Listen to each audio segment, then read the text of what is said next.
Bonjour à tous, bienvenue au No Smoking Store de Saint-Germain-en-Laye. Petite vidéo mode d'emploi. Il a dit quoi déjà?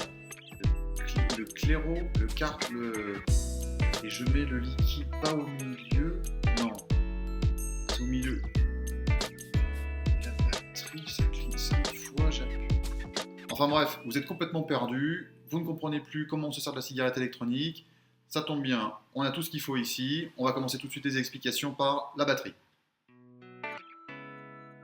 Pour verrouiller et déverrouiller votre batterie, 5 clics, elle clignote. À chaque fois qu'elle va passer de on à off ou de off à on, elle va clignoter. Si j'appuie sur le bouton, il ne se passe rien, c'est donc qu'elle est éteinte. Pour la déverrouiller, 5 clics, j'appuie, elle s'allume, elle est en mode on. À chaque fois que vous avez fini de vous en servir, je vous invite à l'éteindre. Pourquoi? Simplement, c'est que si jamais vous la mettez sur un endroit, dans un manteau, dans une poche, dans un sac à main, si jamais vous mettez un poids dessus, elle va se mettre en route toute seule, elle va endommager le clairomiseur et c'est surtout qu'elle se vide en termes d'autonomie de batterie. En même temps, il y a une petite sécurité, au bout d'une dizaine de secondes, elle se met à clignoter et elle va se mettre en pause.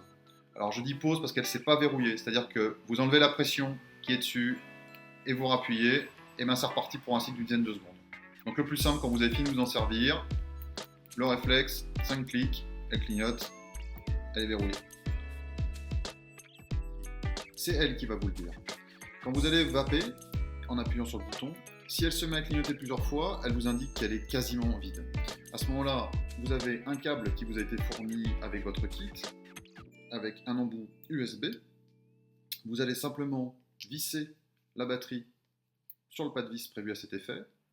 Une diode située ici va changer de couleur, rouge pour vous indiquer que la charge est en cours, et vert que la charge est terminée.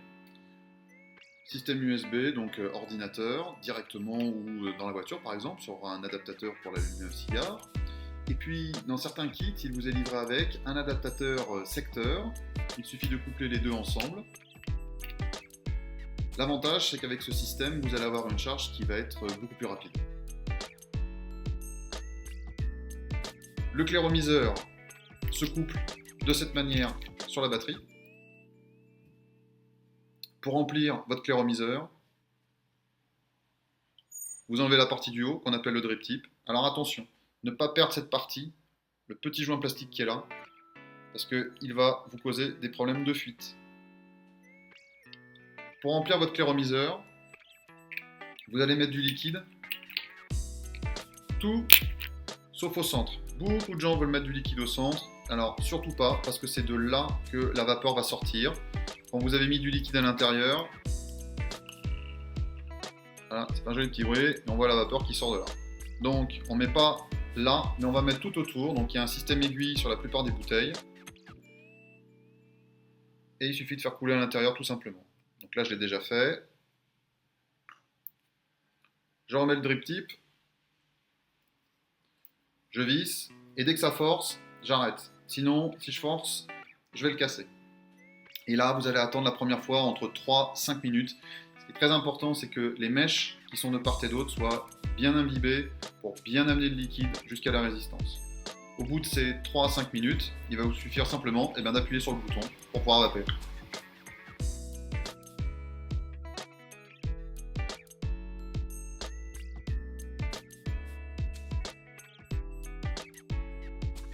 Alors, petite technique quand même qui est importante, parce que souvent j'ai des gens qui me disent « j'ai du liquide qui fuit, j'en prends dans la bouche, c'est pas agréable ». Alors, c'est pas un problème de fuite la plupart du temps, c'est un problème de condensation. Et je vous explique pourquoi. Quand vous aviez l'habitude de fumer, vous aviez un geste qui ressemblait un peu à ça. Quelque chose de court et intense, parce que combustion. Là, en l'occurrence, il n'y a pas besoin de faire ça, c'est le bouton qui travaille. Donc il suffit juste d'appuyer dessus, d'aspirer tout doucement, et surtout, vous lâchez le bouton et vous continuez d'aspirer. Parce que sinon, regardez ce qui se passe. Si je l'arrête d'appuyer sur le bouton en même temps que j'arrête d'aspirer, il y a de la vapeur qui va rester là. Alors, je vais essayer de bien vous mettre de près. Voilà. Et cette vapeur, qu'est-ce qu'elle fait? Eh ben, elle va nulle part, elle va refroidir, et elle va se mettre à l'intérieur directement de mon drip tip.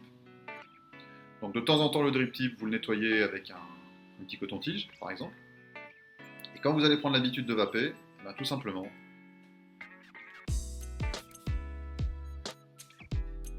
continue d'aspirer alors que j'ai lâché le bouton.